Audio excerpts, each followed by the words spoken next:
right, we're at the top of the hour, and I just would like to welcome everyone who is joining us, regardless of what venue you're participating on, whether it's on the Zoom call or whether it's on the Facebook live stream.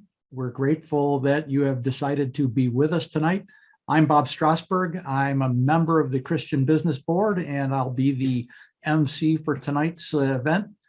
We are just pleased that you are with us and are helping us to fulfill our mission as the Christian Business Board to enable Christian business professionals wherever they find themselves to be servants of God in their professional roles, to be equipped to be able to be workplace ministers wherever they find themselves, be able to just be a light on the hill and be able to minister to their clients, to their suppliers, to their employees, to their families. We just want to be able to provide important messages that will give you skills and insight as to how you can truly honor God wherever He has placed you. And we hope that you will continue to visit us as we have more of these events. There are events on our website as well, the recordings of past events. We'd invite you to go there. We'll say a little bit more about that a little bit later on. But we exist as a board to be able to lift each other up and serve the community in Western New York here near Buffalo with opportunities to grow and to be able to just be better enabled to be business professionals who take whatever opportunities God presents to them to share the good news of the gospel. Tonight, we are just so pleased to have Marv Brubacher with us. We are going to turn it over to Marv in just a second, but first I just want to tell you a little bit about him. Marv has served as the executive director of MentorLink Canada since January of 2012. He was the first president of the Heritage College and Seminary in Cambridge, Ontario for more than 20 plus years. He has served in pastoral ministries in London and St. Thomas, Ontario for over 14 years, and he's ministered in many churches and conferences throughout Canada, and he's traveled the world, serving in all kinds of capacities, both in MentorLink and in a variety of other ways. Marv and his wife Kay have 3 adult sons and 2 daughter-in-laws and 6 grandchildren. They are currently active members at the Forward Church in Cambridge, Ontario.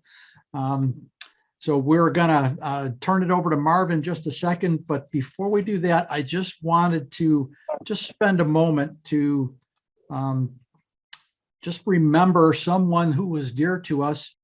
Some of you probably know Linda Penn. Linda was a founding member of the Christian Business Board and just an awesome woman of faith. She was very active in Western New York here since 2006. She hosted the Today's Living Hope radio program on the local WDCX radio station, and that was broadcasted into Canada as well, and through a bunch of affiliate stations as well around the country.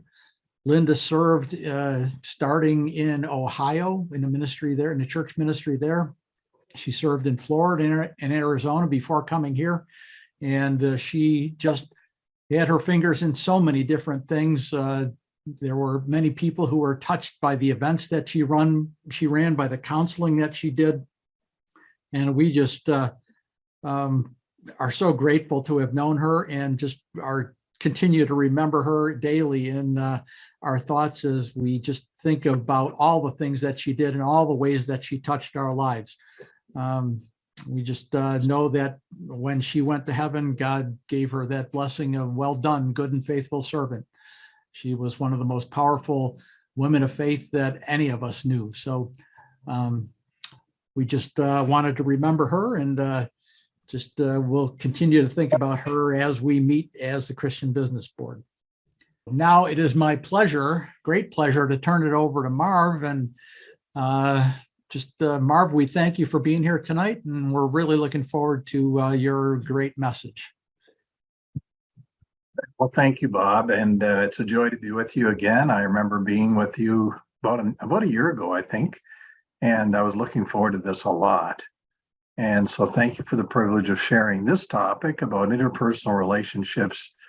And that covers a wide area. In fact, just before I put up my PowerPoint screen sharing, I just want to say there are books written about this topic. There are lots of monographs. There's so much information on this topic that when I was asked to speak on it, I asked myself one question: where does one begin and end on a topic like this? How do you actually condense it down into a briefer presentation that has some helpful ideas? So I'm going to involve the scripture. I'm not sure where you are on all that, but there's at least 11 passages of scripture I'm going to relate to through here.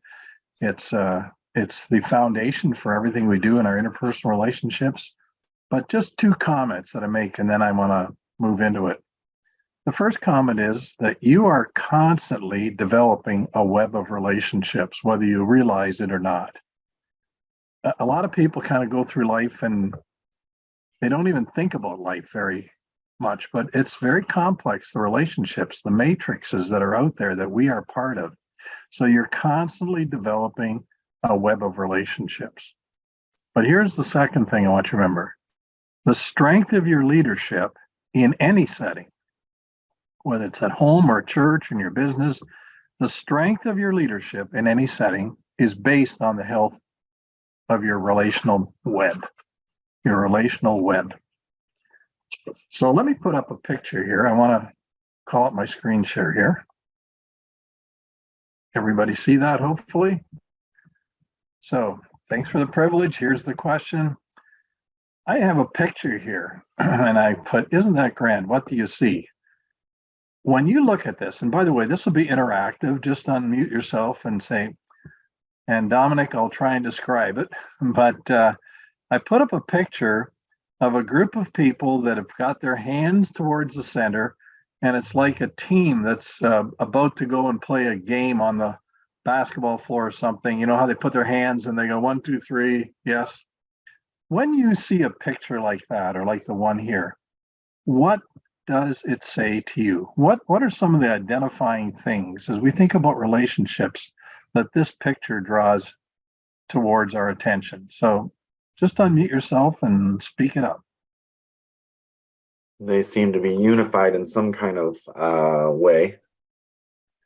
Yeah, I think that's a good comment, Art. At least they're touching hands, right? There's a bit of unity there, right? Yeah, and most of them are smiling like they're glad to be here and be part of whatever it is going to take place. Absolutely. What else? Where are they looking? A little bit at the middle and a little bit at each other, maybe, but definitely all toward each other. Right. They're looking towards each other. They're not looking away, right? There's an intentionality of looking. What physical aspects do you see in that picture?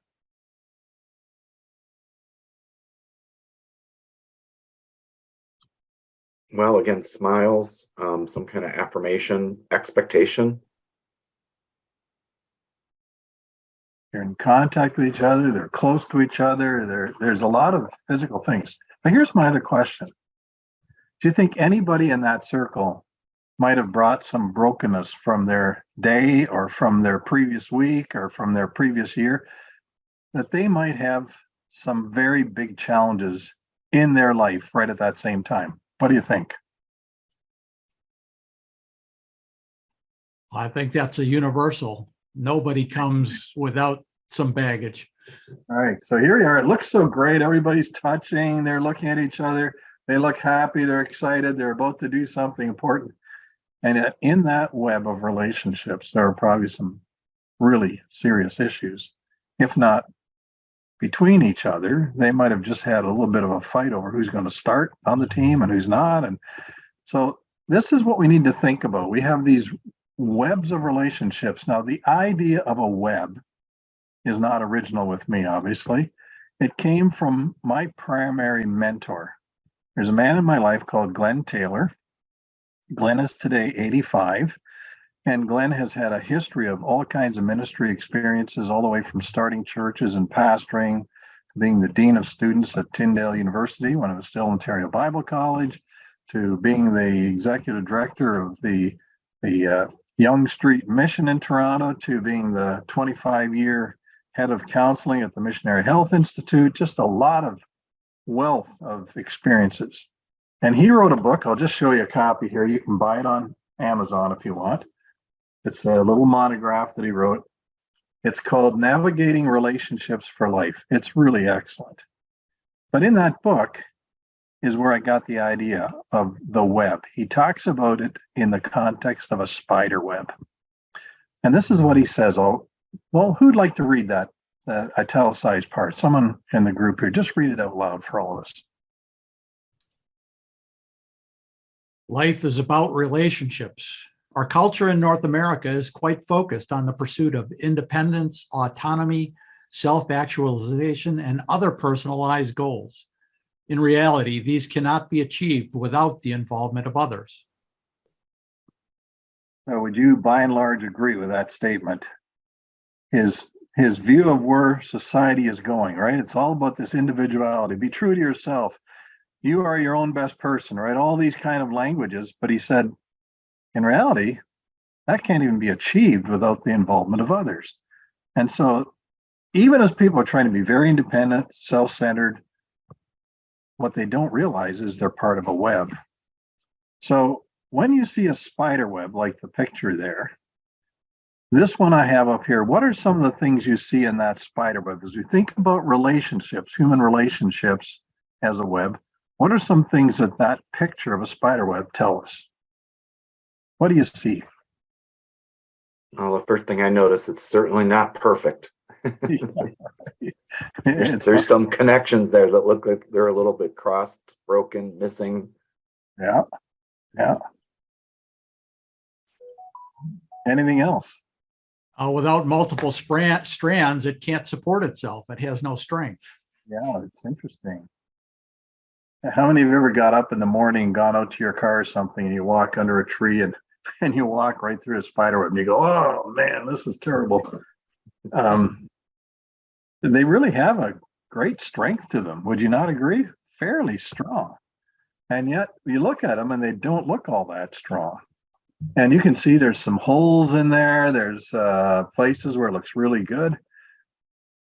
Here's the thing that I want you to realize. Anytime a fly or another kind of bug hits that web, it impacts all the other parts of the web. Did you realize that? So a spider can be way on the one side and a bug lands on the other side, and immediately that spider knows there's a bug and I can go get it and eat it. Because the tenacity of the holding together allows for that kind of understanding of what's going on. And so when we have relationships, in our web of relationships, we may think that what you do in that web really has very little meaning. But you touch that web of relationships with anger, with frustration, with, well, the joy and sadness, or anything. It impacts all the web. And so that's why we need to think about it. So I've divided my presentation into 4 sections. We can't cover everything totally today. I understand that. And not everything may connect with you today. But here's what I want to challenge you. I want to ask you to do. Listen carefully, watch the video, watch the PowerPoint. And I just want you to listen for 1 or 2 takeaways, 1 or 2 things that you're going to say, I've thought about these before, but something tonight just helped me think about it in more clarity. I don't want to forget this. I want to take it away with me. Maybe one thing that you could do to improve your web of relationships. And so the 4 sections, then I'll start with putting them up. The 4 sections I call, first is embracing delight, creating a web of relationships. The second is experiencing realities, sustaining the web through various seasons. The third is engaging danger, restoring the web after conflict. And the fourth is extending leadership, reproducing your web through mentoring. So the first one here is embracing delight, creating a web of relationships. This is a very interesting thing. I think some of us just think this kind of happens, but we really want to build a healthy network of relationships. And that's one of the greatest delights. It's like designing a new tool, or it's like creating a new website, or it's like painting a picture. There's a sense in which we exercise our creativity. And I think when we do that in our relationships, it really is a special delight. So let me just talk about that. Healthy interpersonal relationships are built on some key ideas. The first is the key idea of trust. This is according to Stephen Covey, this is the key to success in all human relationships. So how creative are you at creating a web of relationships that are focused and built on trust? It's interesting that trust has some subcategories. One is the word integrity. To have trust, there has to be integrity. What you say and what you do must be coherent. Integrity. It's interesting in 1 Kings chapter 9, verse 4, God talking to Solomon when Solomon is becoming the new king after David had died.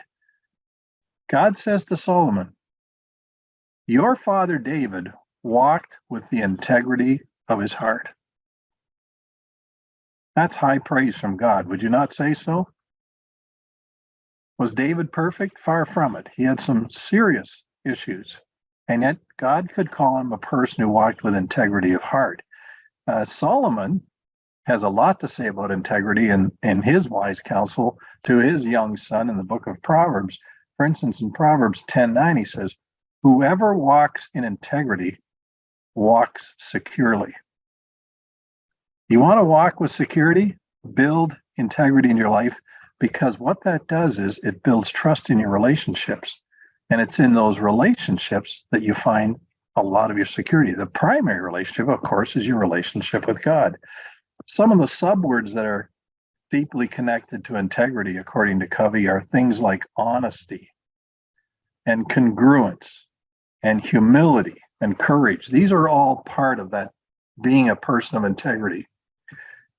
So that's a key part in building healthy interpersonal relationships. Another one is, in this area of trust, is consistency. You have to have integrity, but then you need consistency. And consistent behavior is the underlying principle for relational trust. If you want to build a really healthy interpersonal web of relationships, trust is the key.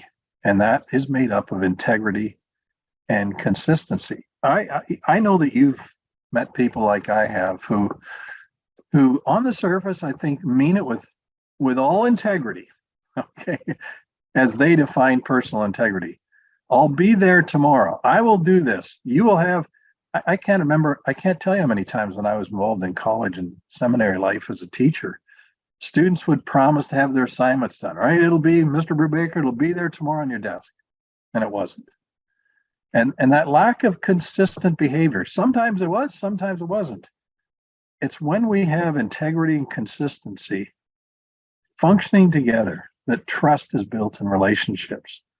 And I don't think I need to ask you this question, but can you even think of healthy interpersonal relationships that do not have trust at the core? Think of your marriage. Think of your relationship with your kids. Think of your relationship with God. Trust is the key. But then this is closely related to it, but it's a different, and it's good communication practices. It's really important as you build these healthy webs of relationships, you're creating something beautiful, that you learn to communicate well. Now, it's interesting that Solomon said in Proverbs 18:21 that death and life are in the power of the tongue. So in your tongue is the power to destroy your web of relationships, or to build it. You can give life to it, or you can kill it. It's in your tongue. Can you remember hearing someone say something to you that was so powerful, you've taken years to either process it or overcome it? or maybe shake off the results of it. I can tell you a story when I was in kindergarten, if you can imagine. I can remember this statement as clearly today at age 74 as I could when I heard it at age 5. But we were in my kindergarten class, the teacher was doing a project. We were doing this creative project and we'd go and take it home, show our parents. And it was building a windmill. And I'm dating myself. This is in the day you used to get Quaker oats in a round cardboard container, about this high and this round. And you had to have that. And we made a little windmill and we would stick it on, so on. So the teacher's up at the front going on and on, taking way too much time for me. I figured I could put one together. So I just took the pieces, made my windmill.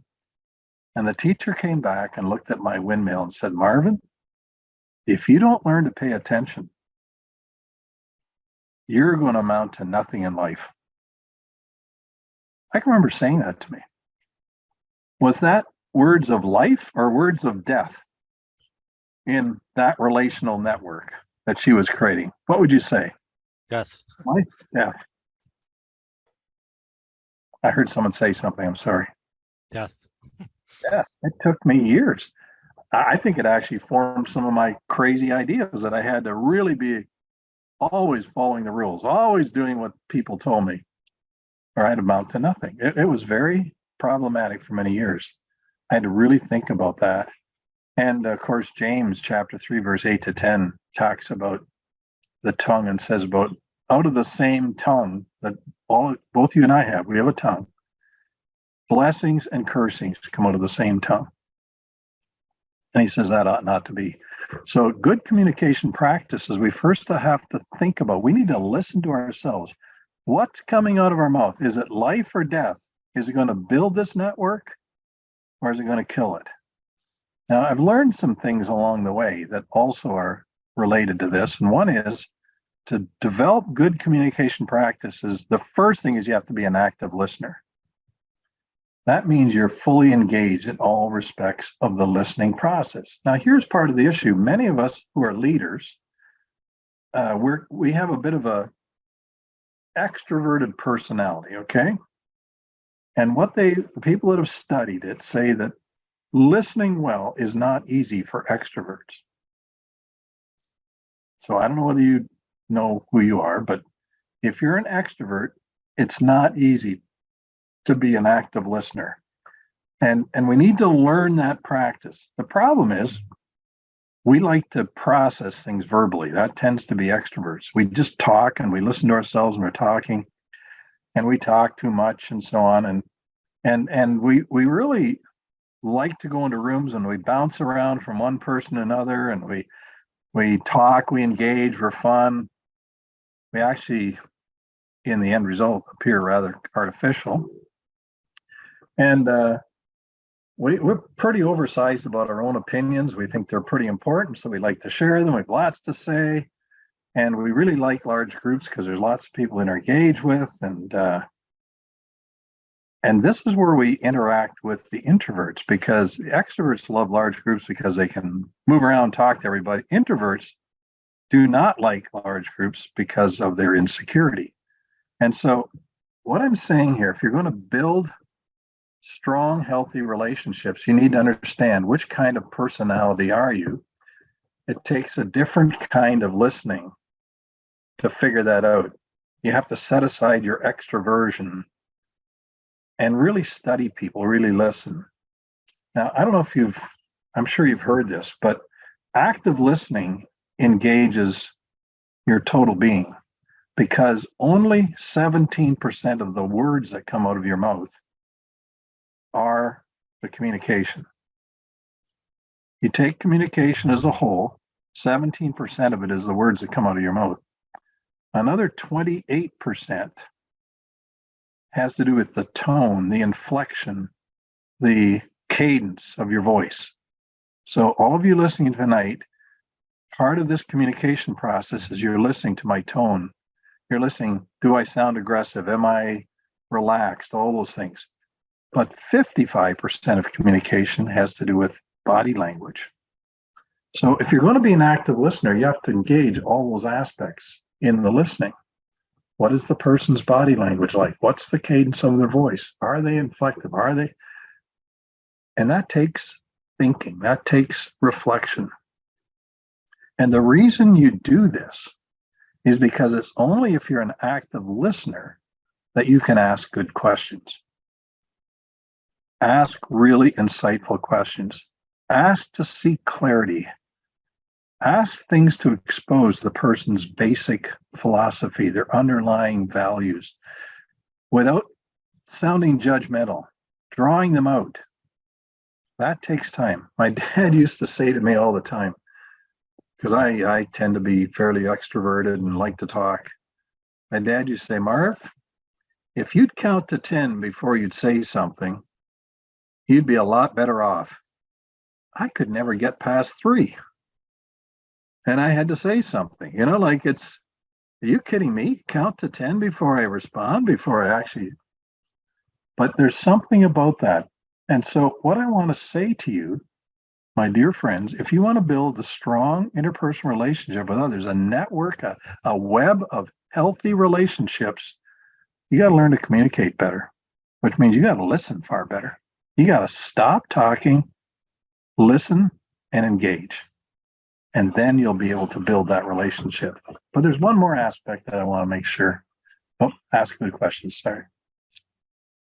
Good communication means a respect for individuals, Max Dupree said in his book. But one other area, use biblical wisdom in developing and creating your web of relationships. By that, I mean words like 2 are better than 1. Do you have that attitude in your mind? It's really better to go through life 2 more than 1. Now I'm talking necessarily about marriage here, but that's 1. And then he says, and 3 is even better. I grew up in a Mennonite background, and still the farm that we had, we milked by hand. We did get milkers fairly soon. But one of the things I remember is those little milk stools. Do you remember those little milk stools? They had 3 legs, right?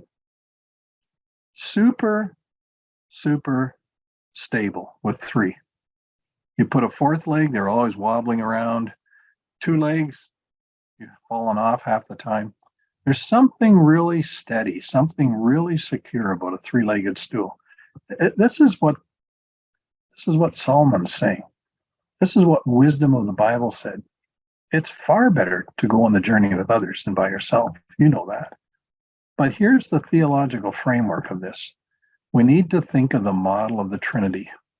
And this is a quote from one of our tools with MentorLink. Just as God's unity, diversity, and harmony are shown through the Trinity, so too can equality and respect within a leadership team be a great witness to God's power. And so it's really interesting as we think about how the Trinity functioned. It's a mystery to us. We know there's one God in 3 persons, but they had absolute unity, even in their diversity, and harmony, even though they had different responsibilities. And somehow that model needs to capture our hearts and our minds. Can we build communities?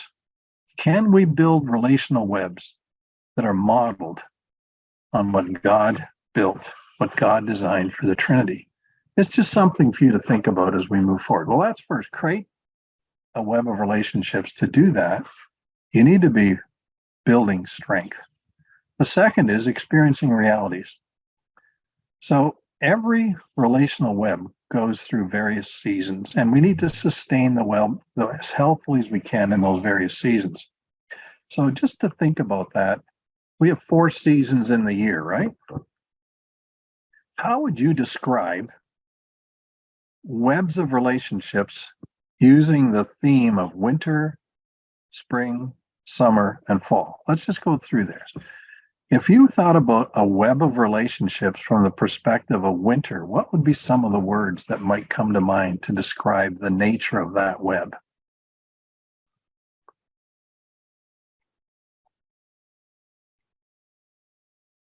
Remember, this is your seminar. You can speak up whenever you want to here.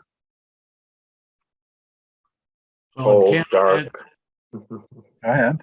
long. Buffalo, it would be cold, affected by weather. Right? Cold, a little brittle, maybe, right? A little frozen, a little, right? A little harsh. That might be the winter season of a relationship, a web. How about spring? What are some words that describe spring? We're just entering into the spring season. What? New life, regeneration. Those are definitely the words I was thinking. New life, regeneration, something new. So sometimes in our experience of our relational web, it's a season of spring. And that's beautiful, isn't it? When there's maybe new people come into the relationship, they bring their life, their energy. It's exciting. How would you describe the summer season of the web of relationships? Steady, sunny, warm, right? And then you get the fall season. It's still beautiful, but it's dying, right? Sometimes that's the web. It's still kind of something we enjoy, but there's death. It's going to fall apart. It could be like you went through with Linda. You knew she was going down, right? You're grieving before she even died. You're grieving the loss of relationship because death had entered the equation. So I think you just need to think about that there's seasons of relationships. But here's the thing. You need to sustain the web through those various seasons. And this is how we do it. If you embrace certain attitudes and actions, you can sustain your web through all those various seasons we talked about. First, you need to have this idea of what is the example of Jesus in his relational web? What did Jesus demonstrate? Well, I think, first of all, he had a wonderful attitude. I don't know how many of you are watching the series of the Chosen. Have any of you watched The Chosen? It's a really interesting series on the life of Jesus. I encourage you, look it up. You can get on YouTube. It's really, really interesting. But as you look at the attitudes and the interaction of the web he had with his closest followers, you go like, how did he actually put up with this nonsense? How in the world did he put up with some of these guys? But it's because he had an attitude. His attitude was death to self, humility. As Paul records that in Philippians 2, it's interesting. He says, let this mind be in you, which was also in Christ Jesus. Okay, so that starts off with my mind. Do I think about people? Do I think about circumstances like Jesus did? And he describes that earlier in that passage about having the same love one for another. No rivalry, no conceit, but humility. Actually thinking others are better than yourself. This was the attitude of Jesus. I can tell you I've been the privilege to be in a lot of different relational webs. And you can almost pick the people out that think they're a little better than the rest, can't you? They have a way of demonstrating that, starts off with an attitude and moves into actions. And I'm going to get that in just a minute. Well, wouldn't it be great if everybody in our relational webs had the attitude of Jesus? No rivalry, true humility, love one for another. That's what Jesus wants. If you're going to build a strong relational web, you have to think about the example of Jesus. First his attitude, then his actions. Loving, forgiving. It's unbelievable. He gave the great command, love one another as I have loved you. And then you see it described in the story of the Good Samaritan and other places. This attitude moved to actions. I really wonder if you could take some reflection on your own life and you think about the web of relationships that you're part of right now. How would people describe your attitude, which is reflected by your actions? Would they say he's a lot like Jesus? As I know Jesus, he's a close second. This is how he operates. So we have to sustain these relationships through all kinds of circumstances, but it starts, you have to think about Jesus. How did he do that? And then here's another thing I've learned. You need to have this interesting range of relationships, all the way from rejoicing to grieving. We're to rejoice with those who rejoice and weep with those who weep. I know some people are really good at the rejoicing part, but they aren't good at the weeping part, the grieving part. And then there's some people seem like they're only grieving all the time and they can hardly have a smile on their face. We're to have that full expression of the range of emotions God has given us. They need to enter into this web of relationships so we build health, we strengthen each other. So I don't know if you're a leader in an organization or if you're just part of an organization, a business, a church, whatever. How good are you at celebrating successes of others? We like to celebrate our own successes, but how about the successes of others? How do you actually do that? I spent a lot of time when I was at Heritage College and Seminary working on this, because I inherited two schools that were about to die. And we were trying to bring those together, and we wanted 1 + 1 to be a 5. And I quickly realized we had to build a brand new culture, because both had been in survival mode. And you know what survival mode's like, right? It's like the fall season, right? It still looks half decent, but it's dying. Everybody knows it. They just don't want to talk about it.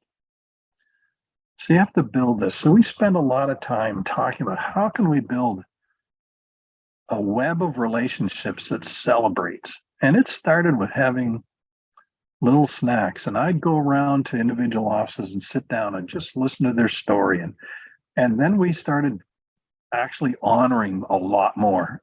And we built laughter. We just had so much fun together. Now, it wasn't always that way, but we worked hard at it.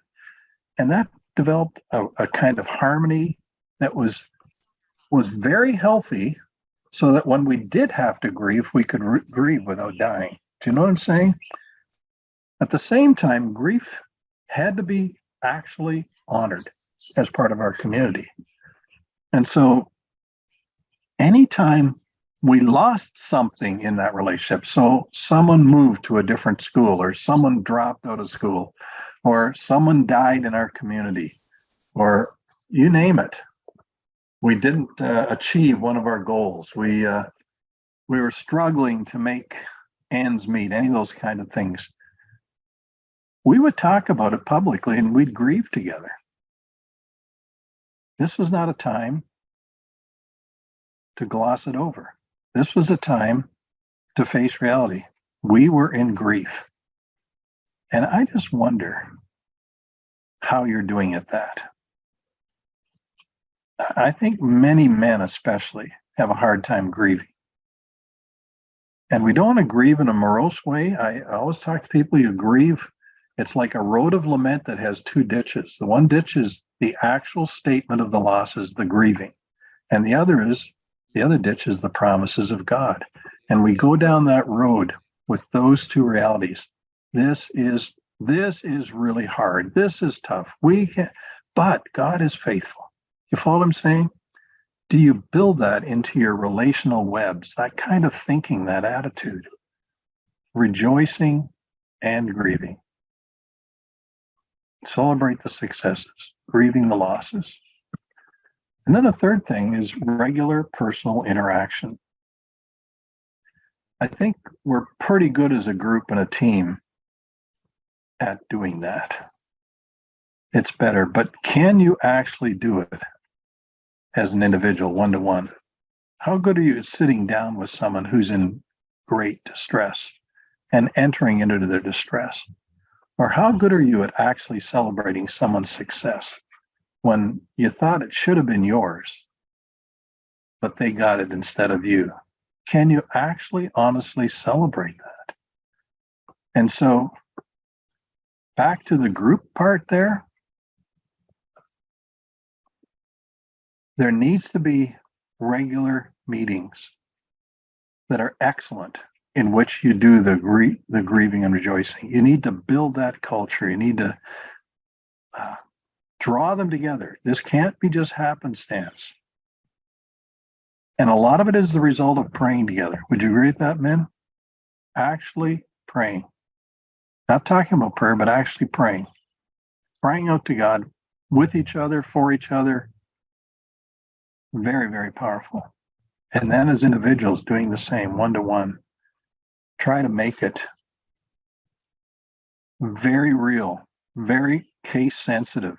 Do you understand your team members individually enough that you know the names of their kids? You know what they're going through. You know the losses they experience. You know the desires of their heart. You understand their schedule.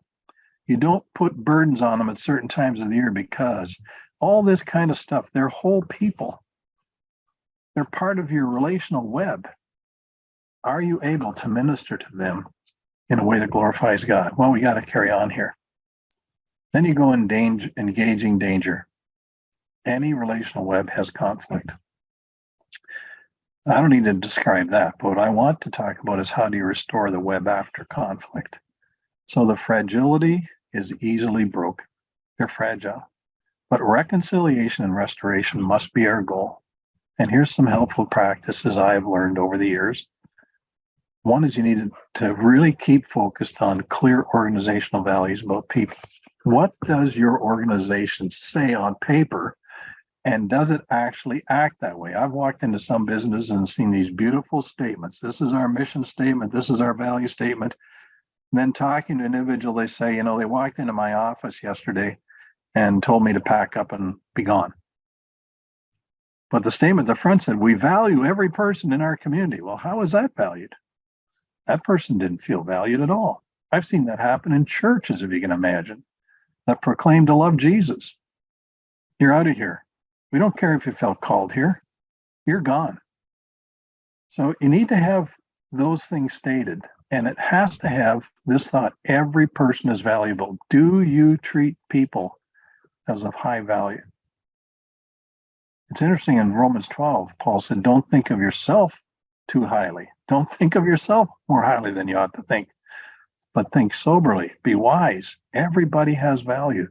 And the reason is because they're all made in God's image, and he designed them in a certain way, and then he saved them. If they're saved, he saved them with a purpose. Everybody has value. We need to treat it that way. You need to be careful you don't trample over people's value. And so make sure you have that built into. You cannot restore a broken web unless that's clear and you're working hard at it. So ongoing conflict is not an option in our web of relationships. I didn't say conflict's not an option or not going to happen. I didn't say that. But ongoing conflict is not one of the options we embrace. So that means when conflict happens, we're going to have to work at it. We can't let it sit there. Too often we're nervous. We don't want to do something. We're afraid we're going to make it worse, or we're nervous. We don't like to enter into conflict. It's the worst thing that can happen. Don't want to do it too quickly. Got to deal with it thoughtfully, carefully, prayerfully. But you can't avoid it. You have to deal with it. It's interesting in that passage in Ephesians 4:30-32, how many of the words have to do with communication. Bad communication destroys. It creates conflict. So he said, put away all bitterness, wrath, anger, clamor, slander, malice. Put those away. Instead, be kind, tender-hearted, forgiving, just like Christ forgave. So this is the kind of community we cannot allow ongoing conflict. So then if we have to deal with it, we need to operate with biblical principles. And here's one of the principles I've learned. You've got to avoid triangulation. In your organization, do not allow that. What I mean by that is one person has a problem with you, but instead of coming to you and talking about it, they go and talk to someone else about you. And now we got a problem because now 3 people are involved in it. And often you don't even know about it.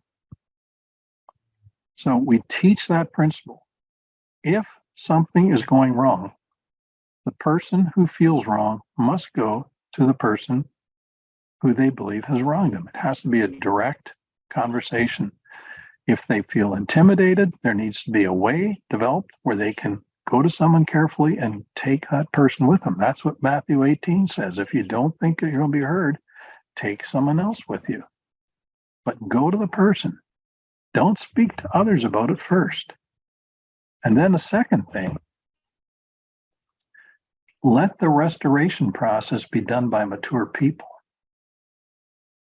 So in these webs, are you a mature person that can help resolve conflict? If not, get others to do it, because it's often immature people that jump in and try and do it, and they make it worse. They just make a mess of everything. That's why Paul talked about it. You who are spiritual, restore the person. The word restore there has the idea of repairing something that's broken, like a leg or something like that.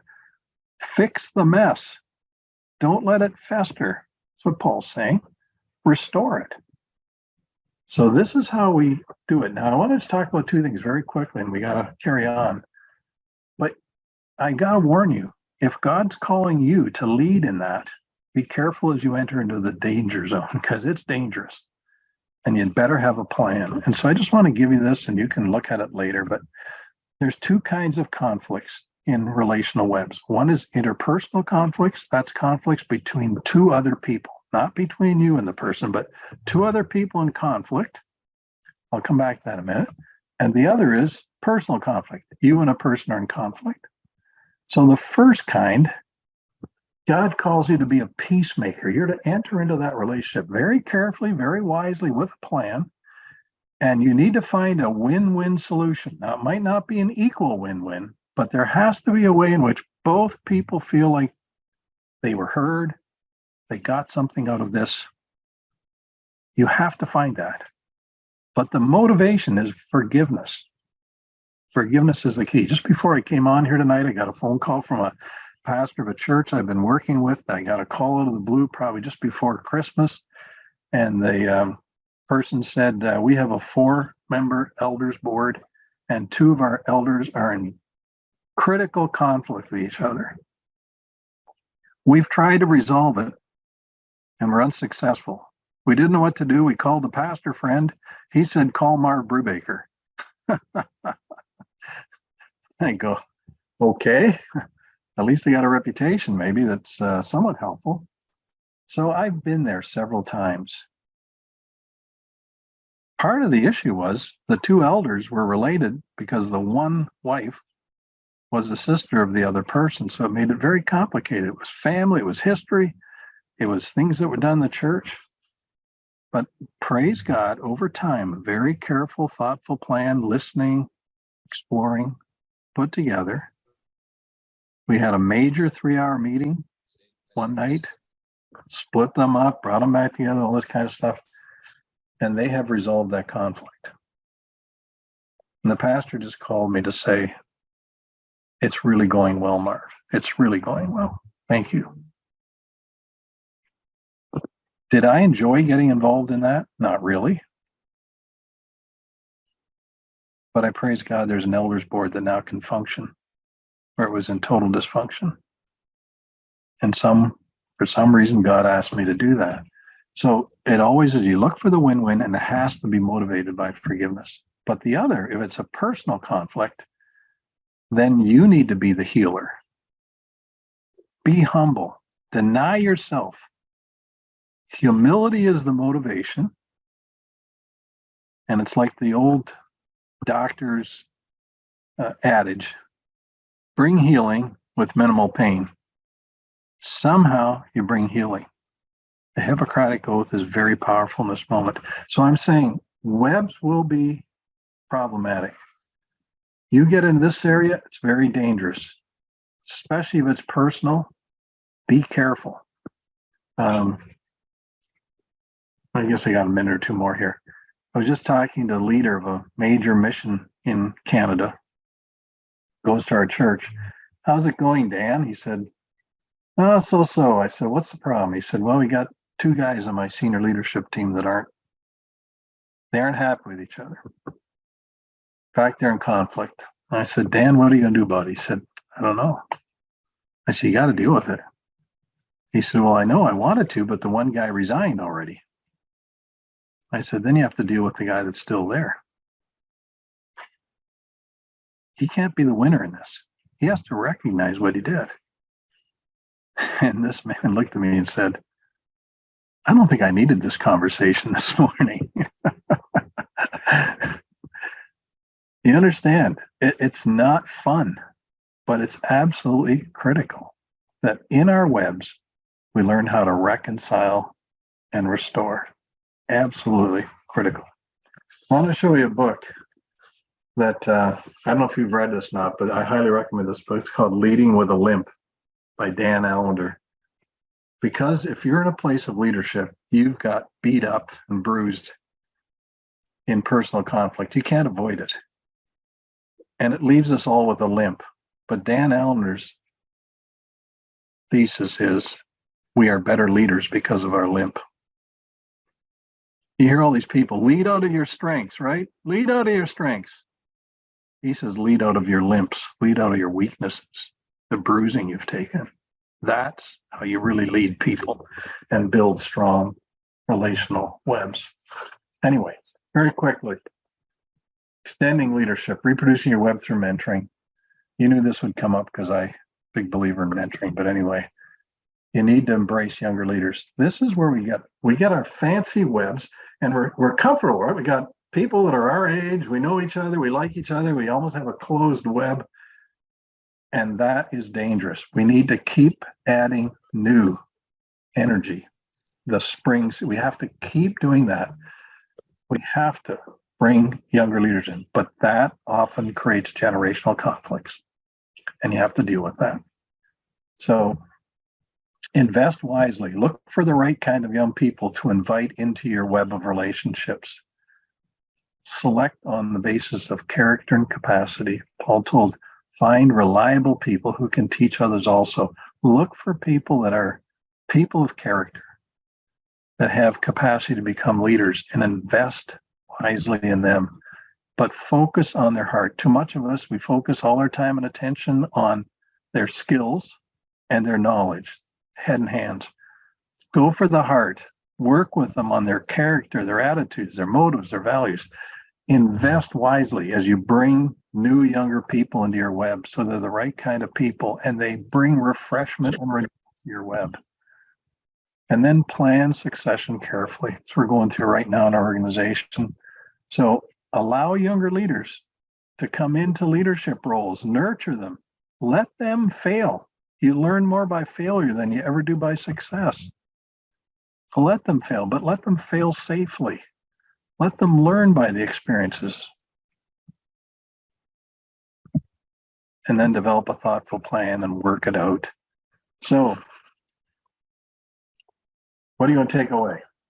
What are your takeaways? I'm going to give you a minute to think about that. One or two things that captured your attention today, and one or two actions you might take in the next 90 days that will make a significant difference in your relational network. That kind of idea is not original with me. It's with Bob Beal, wonderful leadership. Think of 90 days, one thing you could do to make a significant difference. What might that be?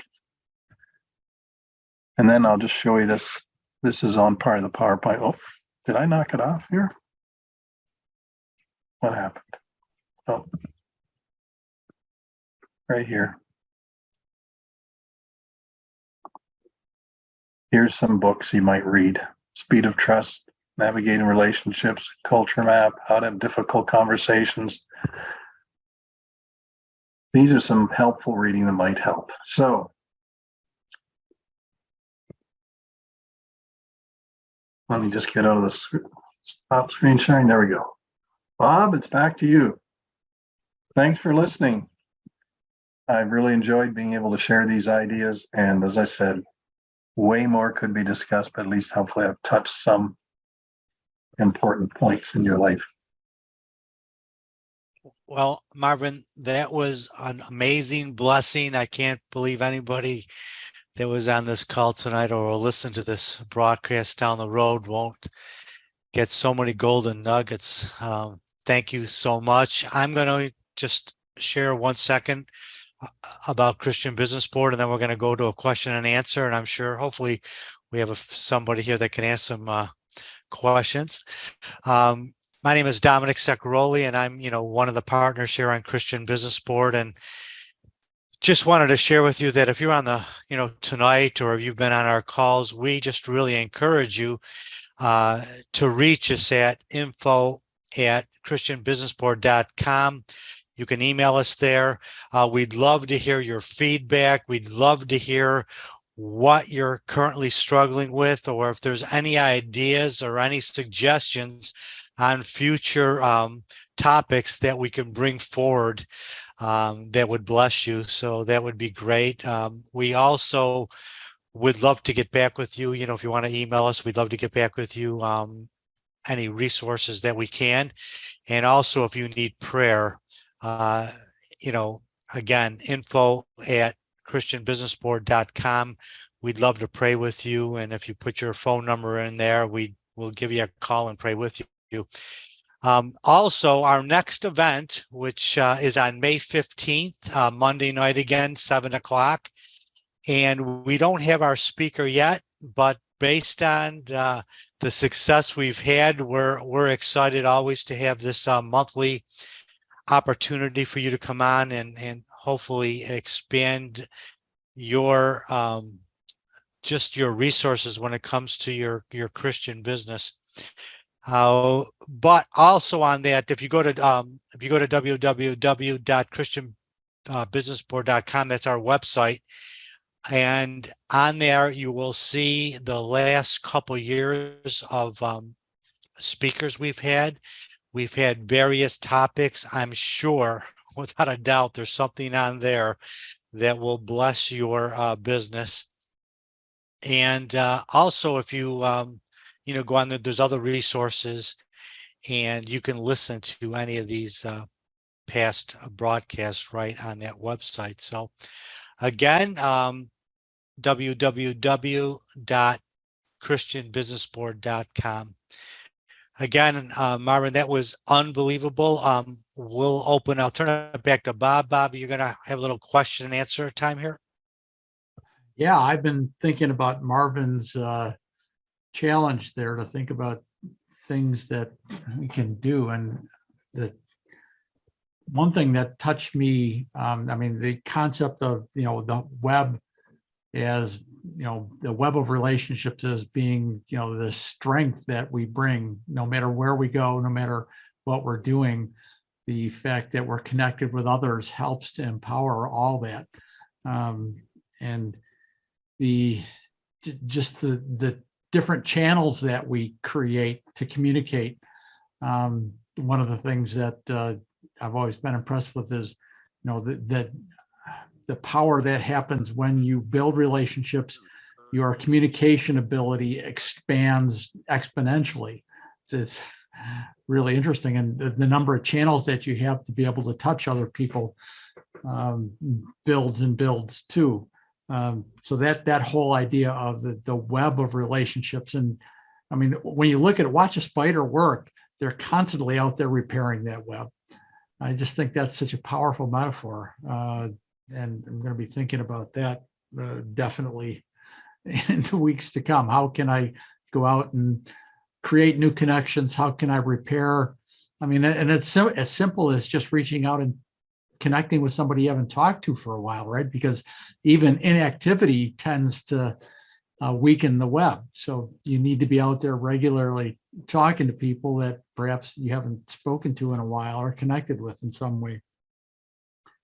The second thing that I just found very intriguing was the idea of the model of the Trinity in building the web. The idea that when you think about the Trinity, it's always described as 3 in 1 and 1 in 3, each distinct personalities, roles, and it's still a mystery as to how those things combine with each other. But that idea that, we're incomplete and we need other people to help complete us is just critical. And so many leadership books speak to that you by yourself are relatively powerless. And it's the strength of having people around you who see the world differently than you that really brings the power into whatever it is that you do. Certainly from an organizational standpoint, you want people who see the world very differently than you do. And I think that, thinking about the Trinity in that regard is very interesting. Thank you for that image. Bob, as you were bringing the Trinity out there, I was actually just thinking about, it's all, just the relationships, right? We all love great relationships and that personal relationship with the Lord, but to break it down, as you were sharing with that, I was just thinking about how, I go to the Jesus for peace because he's the Prince of Peace, and there's obviously more attributes than that. And then there's God is love, and just that, just to go to him to be that love poured into my heart through the Holy Spirit, and then the Holy Spirit to help me endure whatever goes my way, when I'm broken, right? All those, just all the wisdom that you get just from that and how you can use that from tonight, all the bullets and nuggets we got, from tonight, but how that all relates that was really, just hit home with me as you were sharing that with me. So that was great. The other thing that just occurred to me is, when you look at a web, there are external strands that connect to something else. And those strands are absolutely necessary for the stability and strength of the web. And I think, Marv, you touched on some of those things that, the idea of trust and honesty and integrity and just being able to love somebody unconditionally. And those things just create the foundation for any web. And we first have to work inside ourselves to make sure that we're operating at the highest levels we can in each one of those areas. And when we have issues, we need to look inside us first rather than at, the other person. Although, you certainly want to make sure you're looking in every direction, but you need to do that introspection first to make sure that you're not the source of whatever weakness is being built into the relationship that weakens your whole web. No, Bob, it's interesting you brought that up. And I mentioned this book, The Speed of Trust by Stephen Covey Jr. He talks about trust as concentric circles moving out, but the innermost circle is personal trust. Can you trust yourself to do what you say you're going to do, to be who you say you are? If you can't build that trust, you can never build relational trust, which is the next level out, which then is corporate. I forget the next level is beyond relation.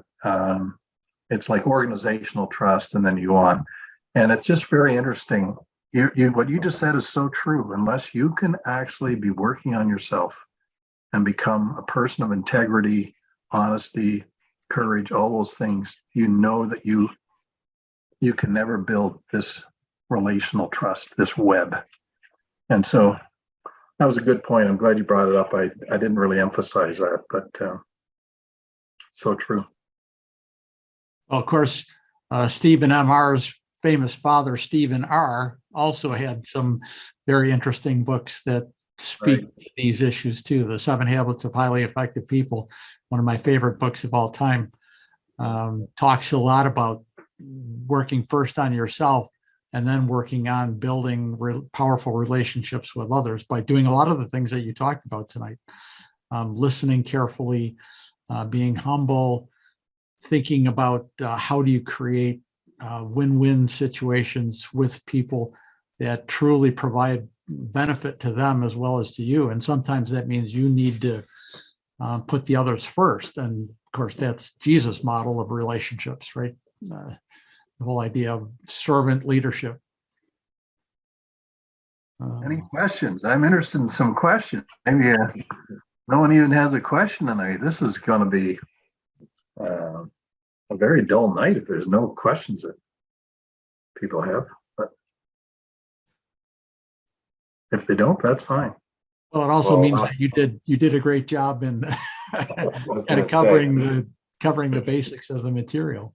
Yeah, and it's a lot of really good insights, because another one of my big takeaways here is the whole section that you did about embracing delight and creating the web of relationships, because anybody is selling themselves or their services or their products, any sales teams, this is a key section to go back and review, because the idea about trust, that your customers would trust you, the idea about listening to your clients, listening to your customers, understanding what they're doing and having that relationship with them, and finding the win-win for them, but at the same time, you profiting but not at their expense.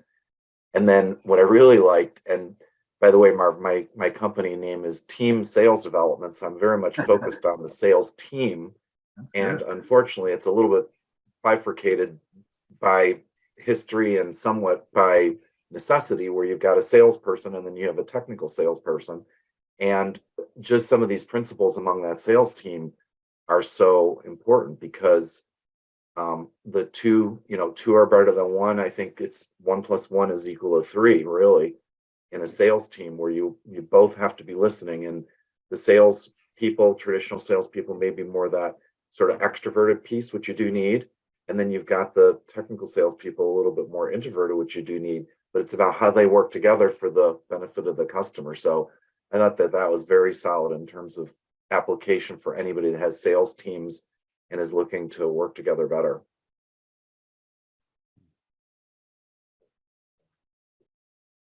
All right. Well, it doesn't look like anyone else has a comment or anything they need to share. So I'm sorry. I'm so sorry. It did it again. Did you tell them, Bob, what happened? Yeah, we did. And we were making fun. We were making fun of you the whole time you were gone. So don't worry. I hope I gave you some entertainment. I'm so sorry. I'm going to have to take my computer and find out what's going on. It's crazy. only happens on Zoom. Well, that's the only time it's happened. So yeah, I don't know. Something's wrong with it. Anyway. Well, we do thank you so much for being here tonight, Marvin. We're just so grateful for the message that you gave tonight, and for your sharing of your wisdom and experience. And we continue to pray blessings over you and your ministries and all the other things that you do. We know your family is active across the world, and continue to pray for them as well.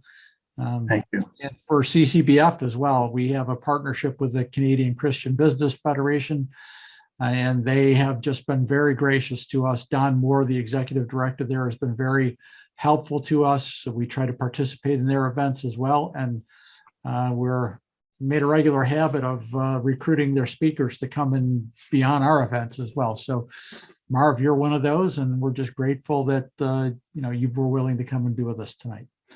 If I could just say one thing, Art, you were right in the middle of saying about two kinds of salespeople, and then boom, I went off. So I just love to hear what the rest of what you're going to say. Could we do that before we hang up here? Yes, just briefly, because sales teams, especially high-tech sales teams, are made up of, salesperson and then a technical salesperson. Right. They have different personalities, which are really needed. The salespeople tend to be more extroverted.